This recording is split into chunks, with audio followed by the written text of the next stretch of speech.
Hey everybody, Sneaky Narcotic, back at it again with another YouTube video, and today we're going to be going over some more Theros Beyond Death spoilers.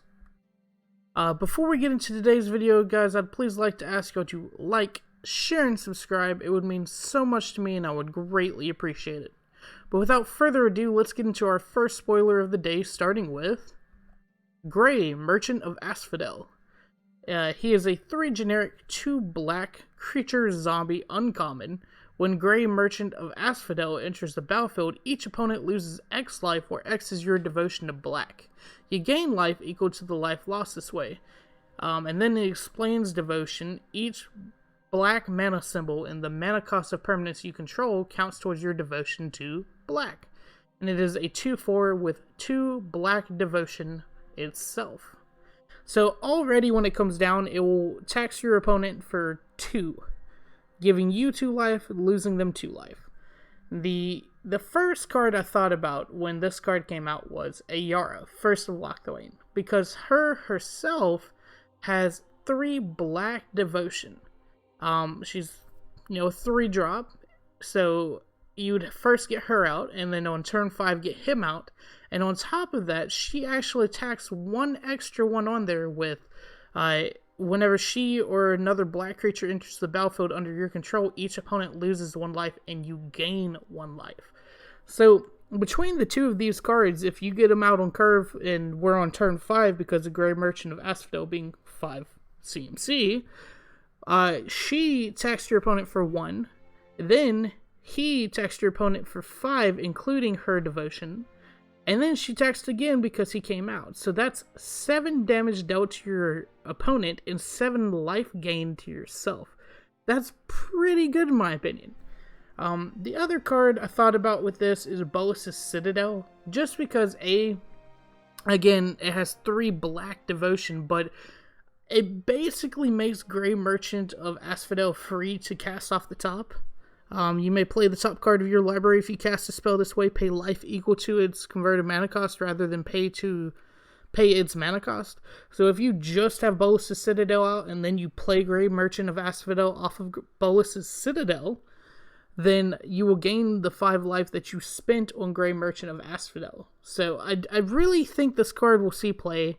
Yes, it's a 5-drop, but it's a valuable 5-drop, and I'm really looking forward to it because Mono Black as a whole has been kind of making a comeback a little bit, and I'm excited to see it go all the way. Our next card of the day, Allure of the Unknown. 3 generic, 1 black, 1 red mana sorcery, and it is rare.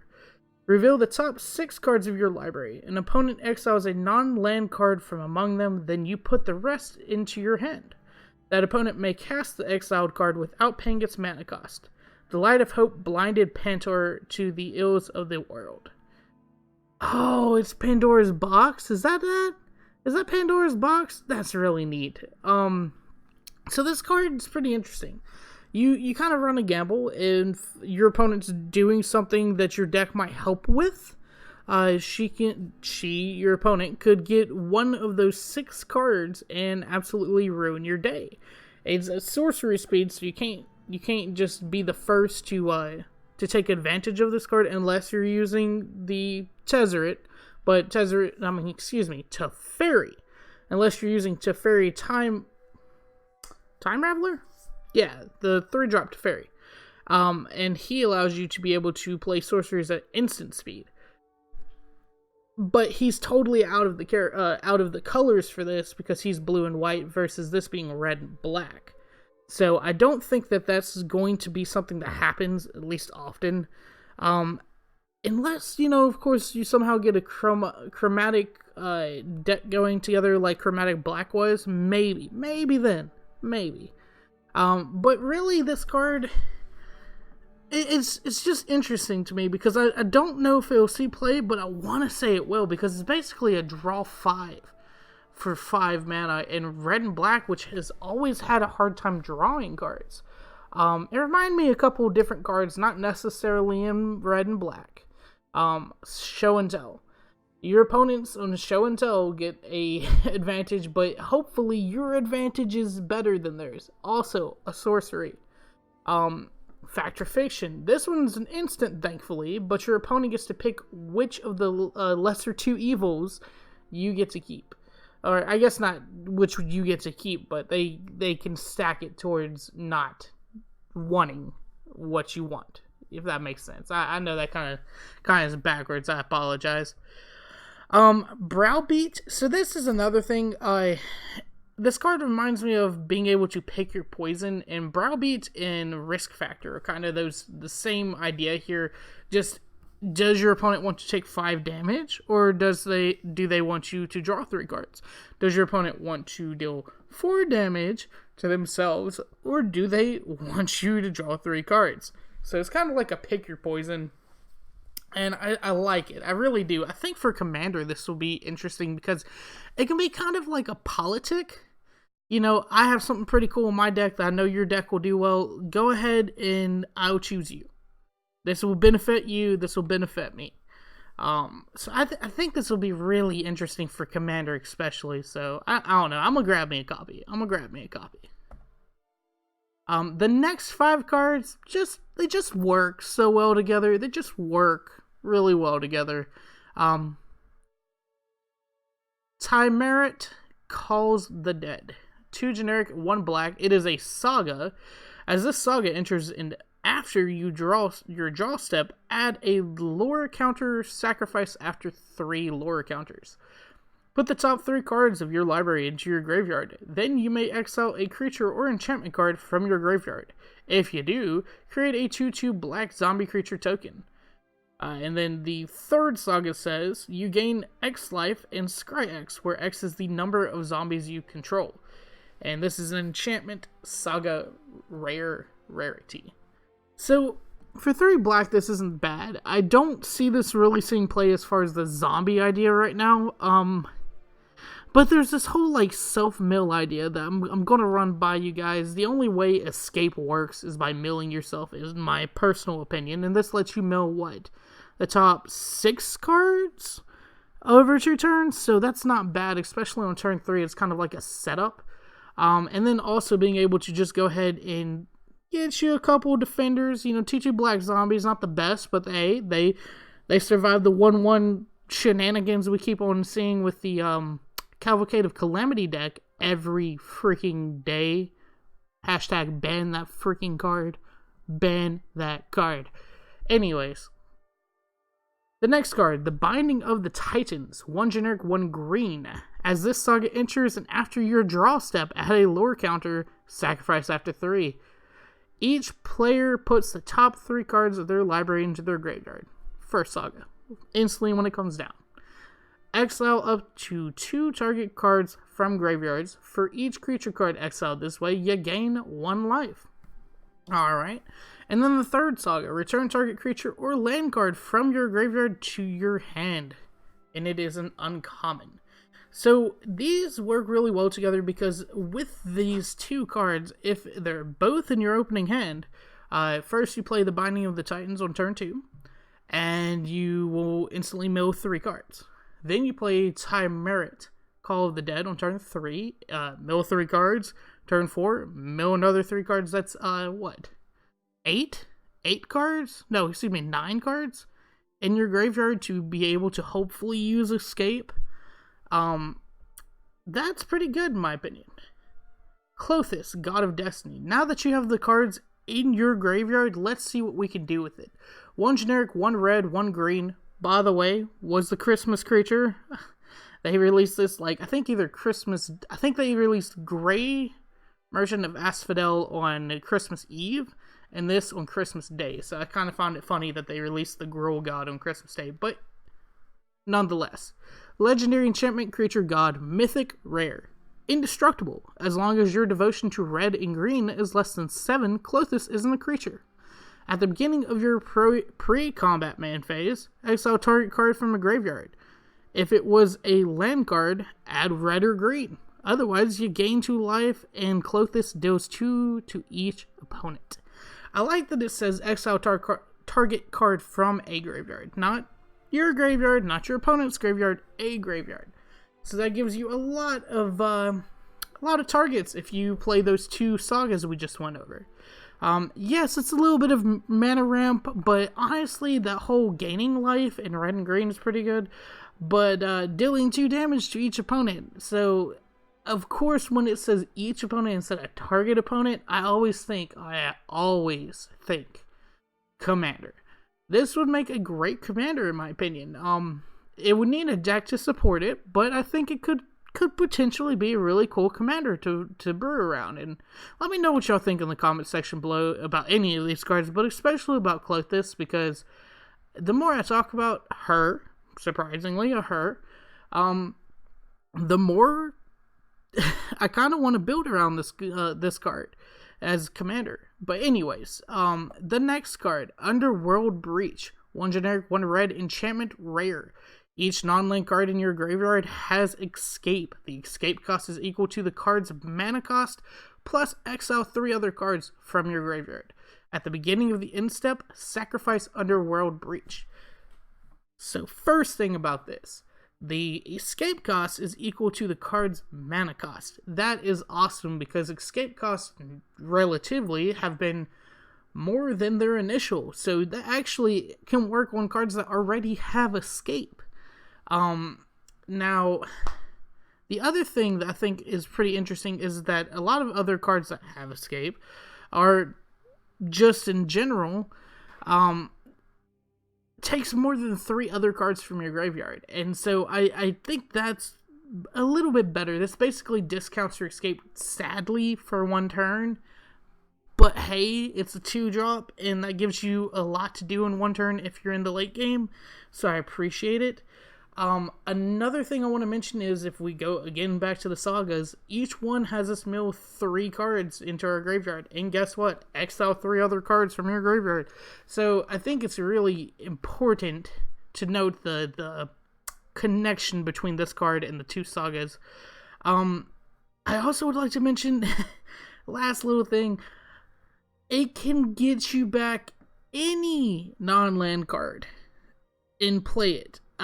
So let me remember what escape says real quick. We'll come back because I don't want to put my foot in my mouth and say that it allows you to do sorceries and instances if the escape says put onto the battlefield.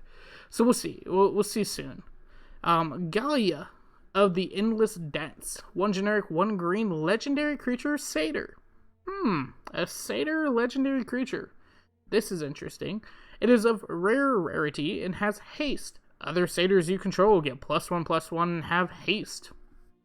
Okay. Whenever you attack with 3 or more creatures, you may discard a card at random. If you do, draw 2 cards. There's no success like excess, and it is a 2/2 for 2 that boosts other satyrs and give them haste.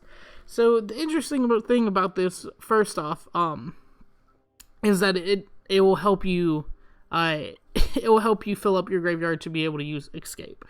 But also, it is a weird card because it's like asking and begging for satyrs to be a thing, but I actually looked up before this video.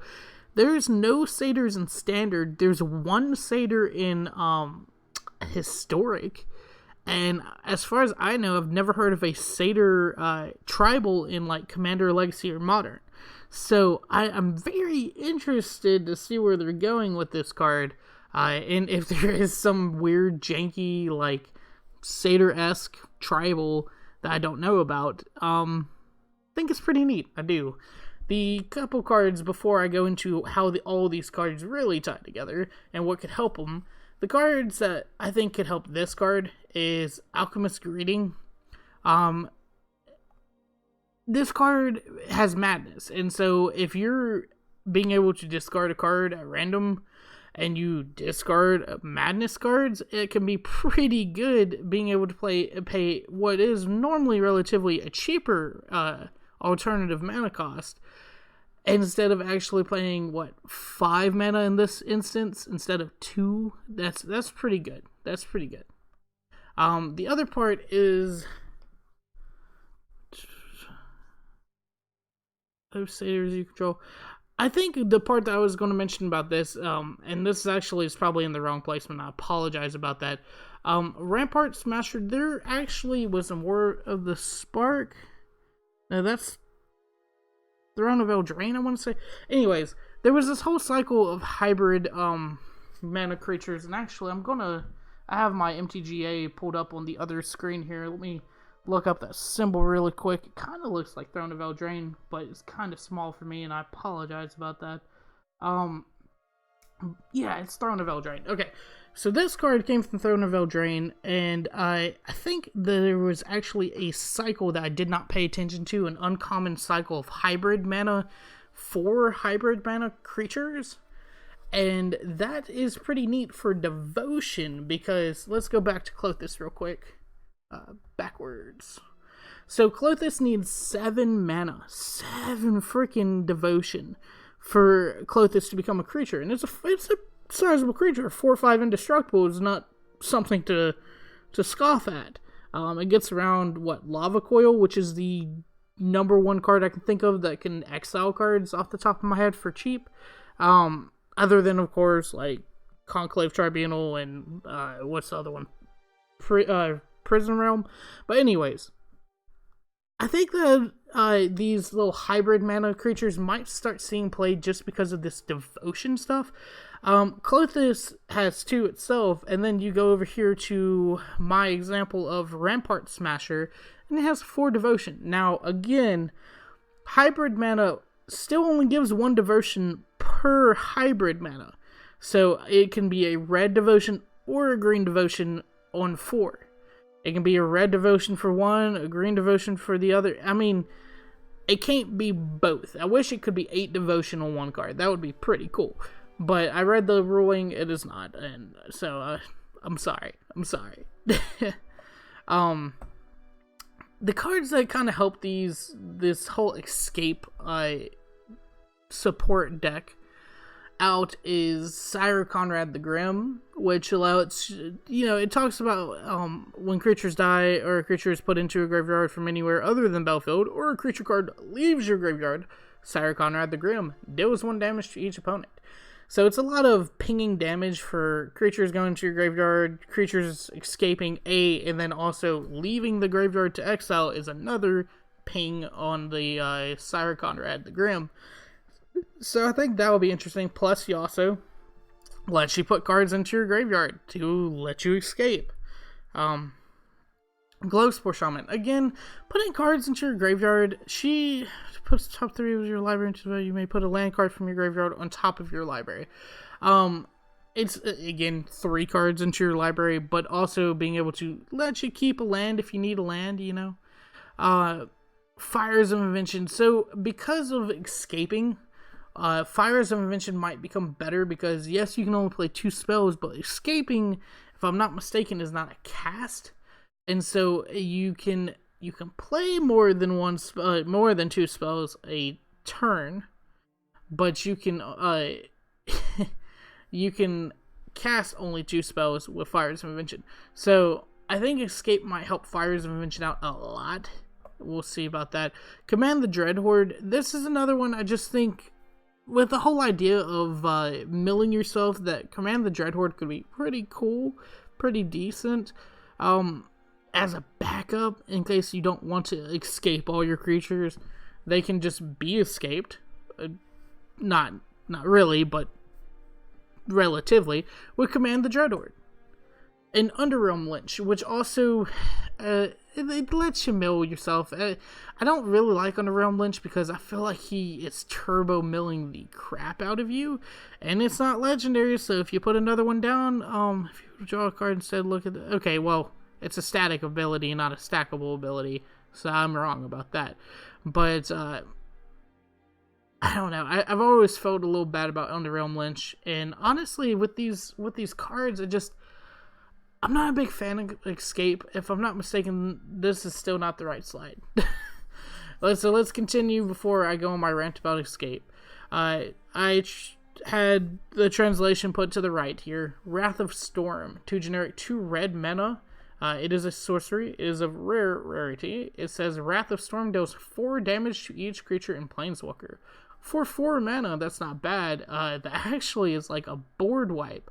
It reminded me of a couple cards, Slag Storm, Flame Break, which do relatively the same thing except for 1 less damage. 1 less mana too. So I think this card will definitely see play in some, like, maybe big red, which I haven't seen really in a while, big red. So this could be really cool. I like that it hits both creatures and planeswalkers, although, let's be honest, we kind of wish it also hit players too. But for 4 mana, we can't ask for too much, you know?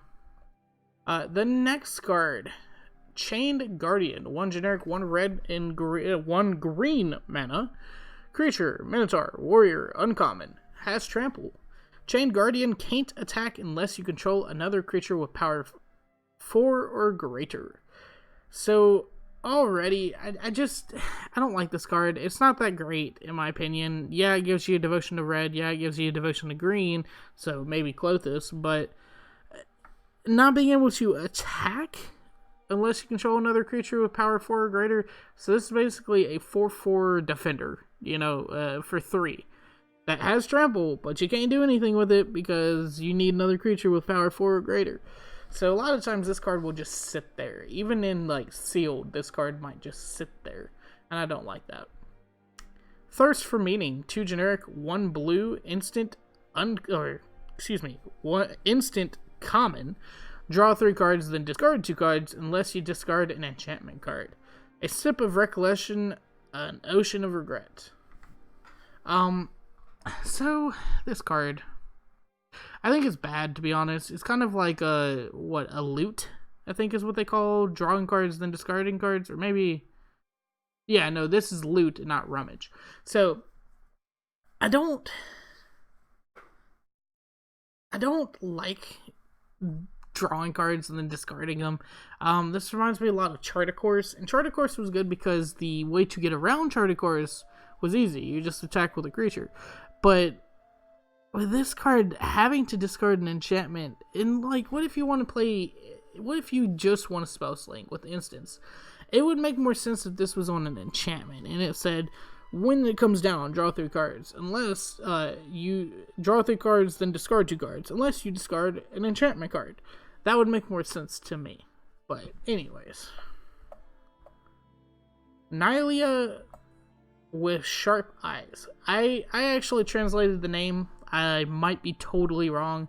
Apologies in advance. I am a fan, but I am not a writer. I am not a judge of any kind. I wish I was. And I am definitely not part of the R&D team, so I do not know the names, and I have to guess on some parts. So here's my guessing. Nalia with Sharp Eyes. 3 generic, 1 green, creature, enchantment, legendary. Indestructible. As long as your devotion to green is less than 5, Nalia with Sharp Eyes is not a creature. Creature spells you cast cost 1 less to cast. That's pretty good. 2 generic mana, 1 green mana. Reveal the top card of your library. If it's a creature card, put it into your hand. Otherwise, you may put it into your graveyard. So she lets you kind of like shuffle through your deck. Or I say shuffle. Sift is more of an appropriate term. This could be really good in mono green Stompy. Especially with all the mana dorks being able to, ramp you up, get you to 4, then be able to use the devotion to get you a 5/6 indestructible if you have 5 green mana. Sadly, she only brings 1 to the table herself, so you're gonna have to find you 4 more green mana.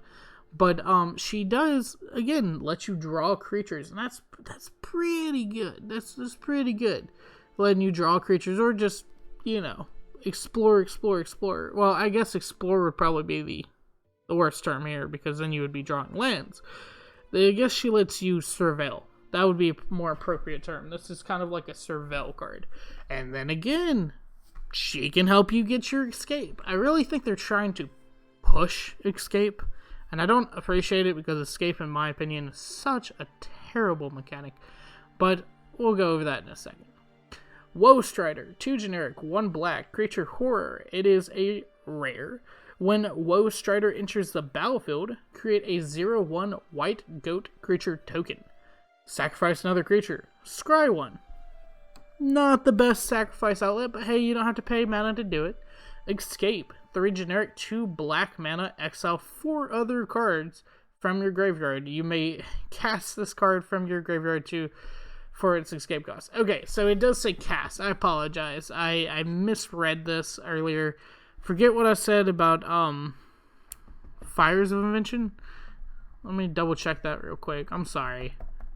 I know this just makes for such good video, but it's hard to do this all in one take. You can cast spells only during your turn. Yeah, no more than 2. So forget what I said about Fires of Invention. That does nothing here. I lied. It does nothing. But that does mean, I'm sorry, let me go all the way back again. That does mean that Underworld Breach actually does let you play instants and sorceries again from your graveyard. So think about that for a second. Just let it all in. It actually does let you play instants and sorceries again. So let's overload a Cyclonic Rift, hopefully. I don't know actually if that works, because overload is also an alternative mana cost.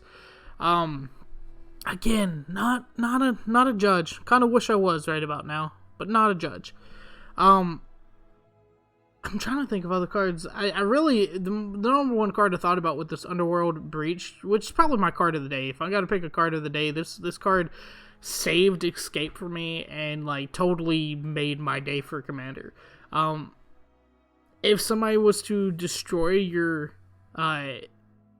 Omniscience, my favorite card of all time, then you're able to play it again for, 12 mana in one turn? And yeah, whatever, exile 3 cards from your graveyard. Whatever, you don't care. It's letting you play all the cards you want, ever. So, I appreciate cards that let me bring my baby, my sweet, sweet Omniscience back. Let's get back to where we were. Sorry to go off on a tangent like that. Ah, yes. So, exile 4 other cards from your graveyard. Woe Strider escapes with 2 +1/+1 counters on it. Whatever. A 5/5 a 5/4 for 5 at that point in time. I don't appreciate that. But it's a sacrifice outlet that comes with a token to sacrifice, so I appreciate that part.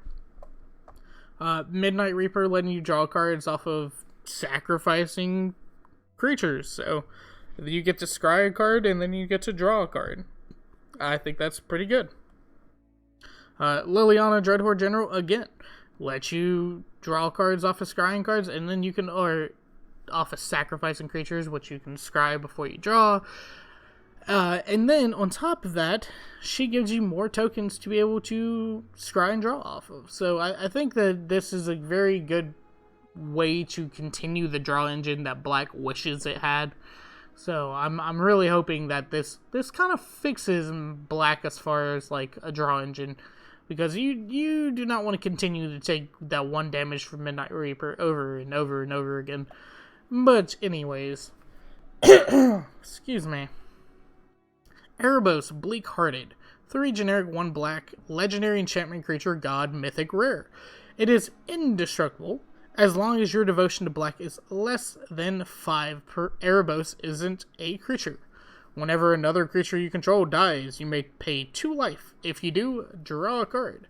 You may pay 1 generic, 1 black, sacrifice another creature.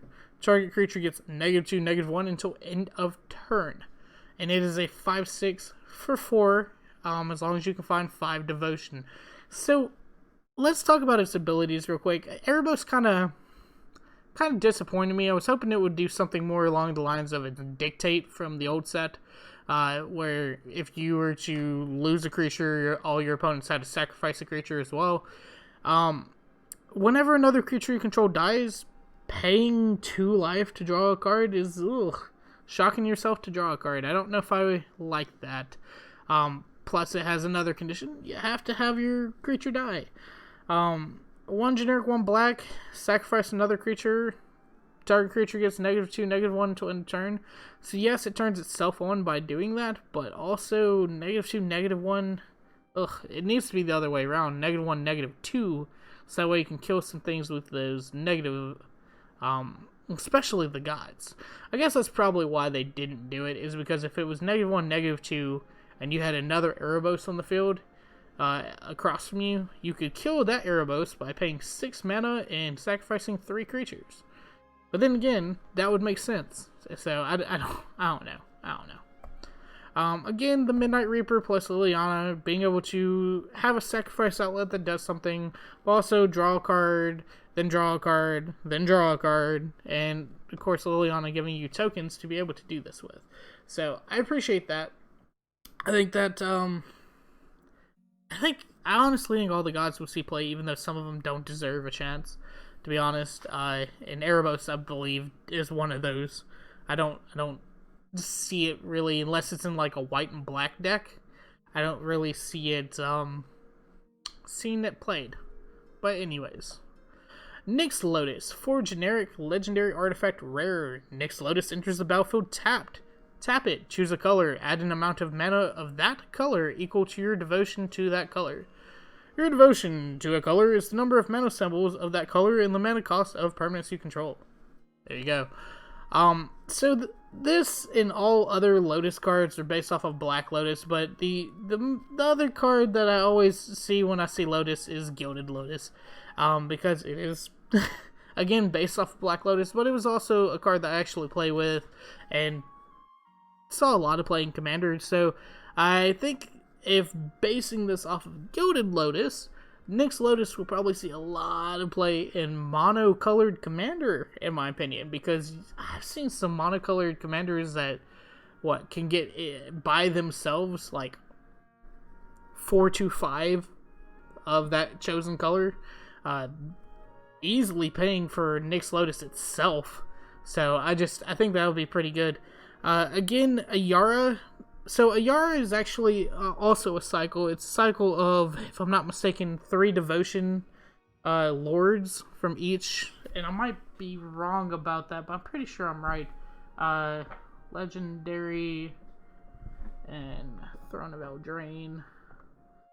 But I'm pretty sure I'm right. She's part of a cycle of lords that were all 3 devotion.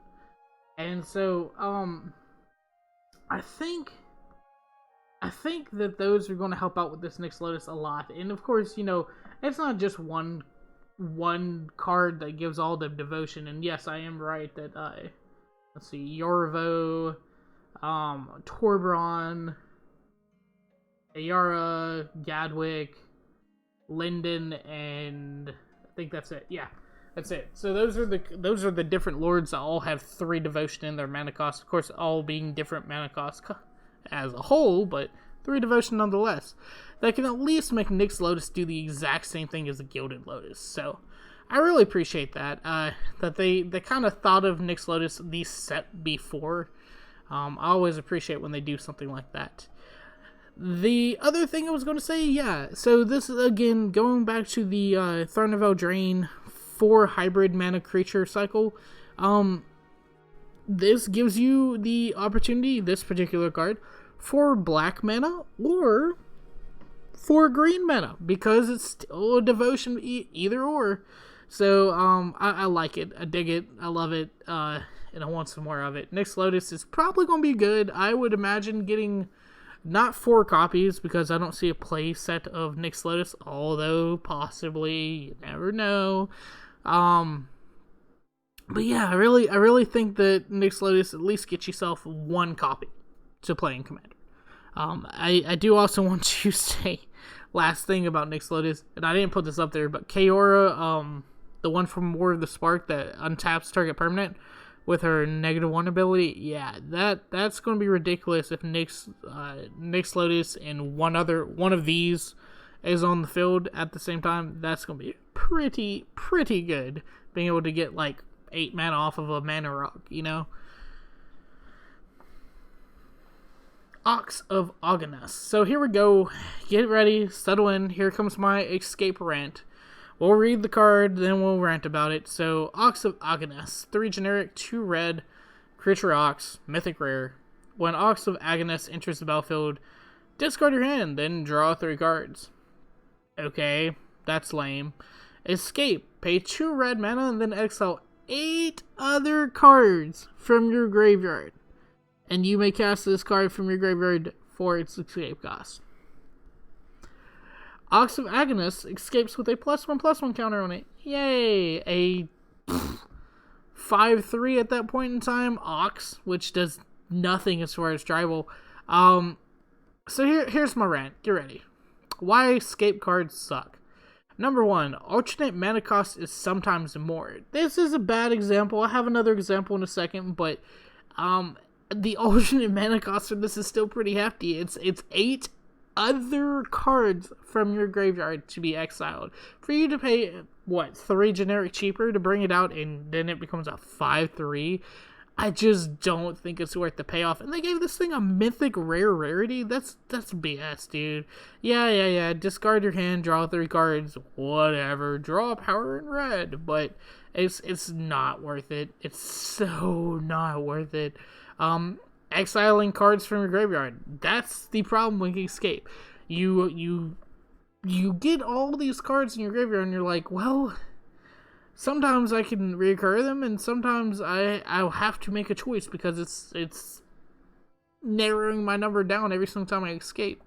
Having the actual cards to exile. So with this, let's say you get it out on turn 5, and you didn't draw any cards in between turn 5 and now. If I'm not mistaken, you'll be at like 2 cards, I want to say, if you played a land and then played a couple creatures, let's just say.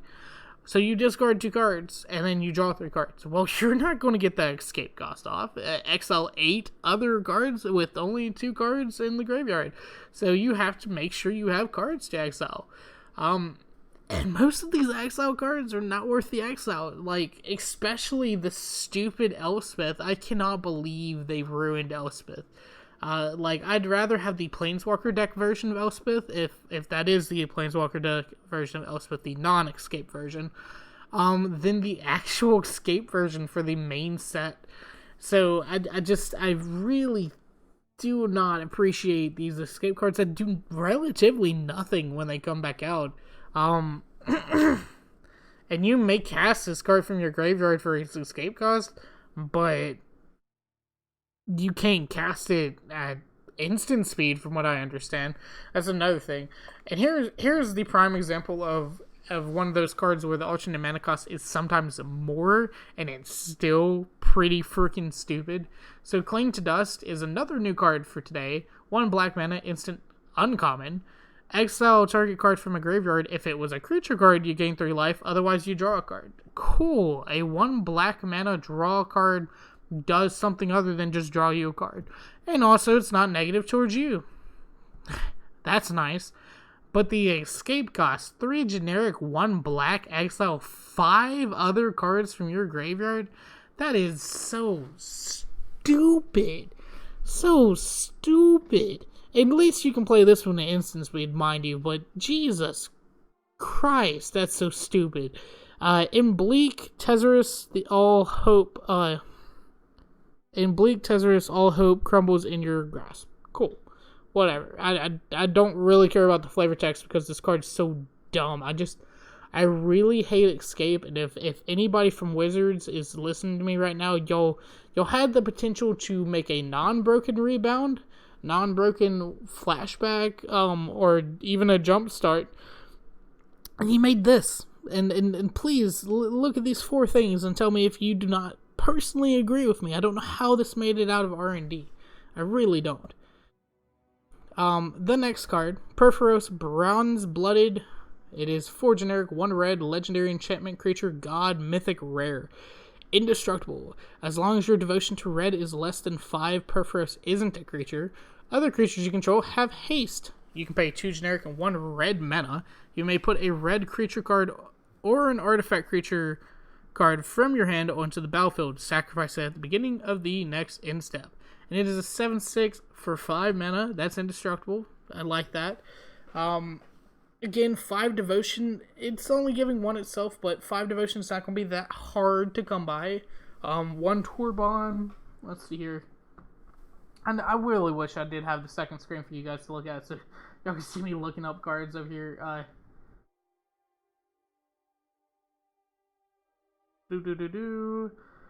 Okay, I might have lied about Flamekin, but oh yeah, okay.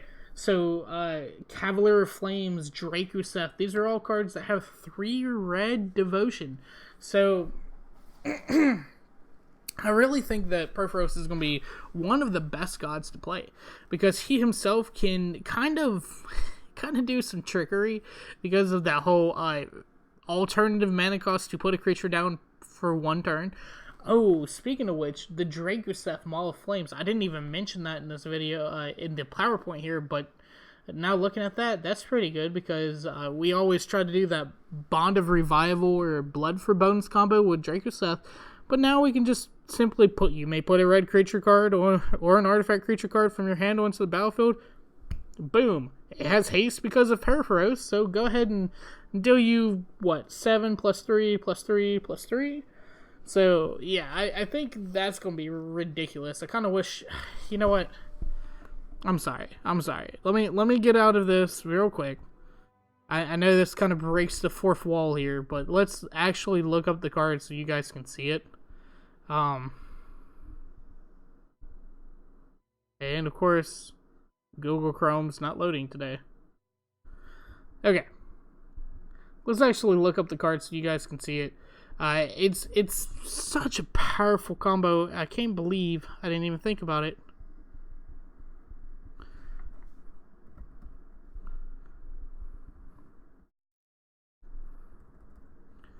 This is my old laptop, so I apologize for all the nitty gritty here. Drakuseth. Yes, this card. This card right here. Thank you, Google. So, yes, whenever Drakuseth Maul of Flames attacks, it deals 4 damage to any target. Oh, I'm sorry, 4, 3, 3, and 7. Yeah, that. I can't even say it. That's a good card. That's a really, really good card to put with Purphoros. So yeah, just keep that card in mind. We're going to continue the PowerPoint. I apologize for breaking the fourth wall there, but Purphoros is such a good card. And okay, before we really go into the other cards, I would like to mention as well, you may put a red creature card or an artifact creature card from your hand onto the battlefield. You can do this at instant speed if the card gives your Purphoros the devotion it needs to become a creature for a turn. You can use Purphoros as like a surprise 7/6 to block with, or you can do a couple different things with it. I think that's pretty great. You would also use it in an aristocrat deck, which is kind of what I was going to mention here with the Cavalier. Yeah, he does something okay when he comes down, but when he dies, it deals X damage to each opponent and each planeswalker they control, where X is the number of land cards in your graveyard. That's actually kind of dumb, but it was the Cavaliers, so I was thinking about it. Illari, the Raise War. So this kind of could stack that ability of putting a red creature until the end of turn, and then Illari comes out and does it himself when he attacks. He puts another, creature card from your hand onto the battlefield tapped and attacking. Return that creature to your hand at the beginning of the next end step. And then, when you sacrifice him, if that's dying, and then you can put him, put it into exile from the battlefield. You may put it into the owner's library, third from the top. So there you go. So that could be something you could see. The Illari, the Cavalier, the Drakuseth, Maw of Flames, honestly, is going to be probably the number one thing to do with Purphoros. I'm actually, after this video, going to get on the phone with my buddy and remind him of that god-awful combo. The next card, Storm Herald. 2 generic, 1 red creature human shaman. It is a rare. It has haste. When Storm Herald enters the battlefield, return any number of aura cards from your graveyard to the battlefield, attached to creatures you control. Exile those auras at the beginning of your next end step. If those auras would leave the battlefield, exile them instead of putting them anywhere else. And it is a 3/2. Starfield Mystic. So this card with Storm Herald, it does really cool, because whenever an enchantment you control is put into the graveyard from the battlefield, put a +1/+1 counter on Starfield Mystic. I apologize. Those auras would leave the battlefield, exile them instead of... So this... Okay, I remember what I was doing here. So this card would kind of go in conjunction with like a mill that has enchantments in it. Or just being able to like Voltron Starfield Mystic with those auras, and then letting them leave the battlefield, come back with Storm Herald, give him to Storm Herald for him to be Voltron. And so just, I thought that would probably be the combo here, just this kind of like Boros enchantments, which actually turns into Nylea enchantments after Cetessan Champion. Whenever an enchantment enters the battlefield under your control, put a +1/+1 counter on Cetessan Champion and draw a card. So Storm Herald could become that, like, let's just say you have 3 auras in your graveyard. Storm Herald could draw you 3 cards and then give Cetessan Champion 3 +1/+1 counters. I'm going to mention this again. Cetessan Champion is the card that I wanted but didn't deserve for Constellation. And also, speaking of Constellation, Constellation's probably going to be really good with Storm Herald. They haven't really spoiled a lot of Constellation cards. At least I feel like they still have some that they're leaving behind for us to pick up later. But Cetessan Champion, very nice with Storm Herald. So hopefully Nylea enchantments will do something. Ah, yes. Yes. Cerberus, or also known as Kunoros. Hound of Atheros. 1 generic, 1 white, 1 black legendary creature Hound. It is a rare. It has Vigilance, Menace, and Lifelink. We could stop there, but keep going. Creature cards in graveyards. Can't enter the battlefield. Totally takes off Escape. Totally takes off Bond of Revival.